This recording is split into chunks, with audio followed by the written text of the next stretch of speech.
Раз, два, три.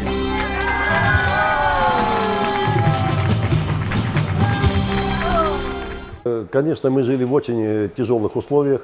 У нас вот то, что вы сейчас простор увидели в лаборатории, девочки, вон, наверное, вам говорили, мы даже получая новый аппарат, мы не с метровой, а сантиметровой линеечкой вымеряли, где его поставить можно было. Врачи вели прием в кабинетах по 3, по 4 врача, мы даже медсестер им не брали. Почему? Потому что просто там не войдешь тогда в кабинет было.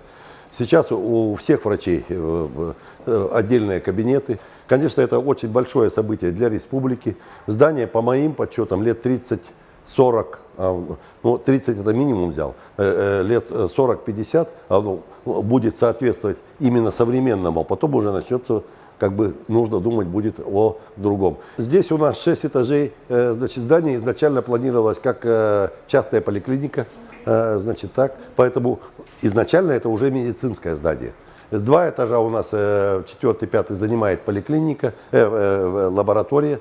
И вы видите, она по-современному, это уже не отдельные комнаты, а большое помещение, которое позволяет нам при увеличении нагрузок, значит, мы будем в несколько рядов ставить оборудование, да? Значит, и опять же с соблюдением потоков.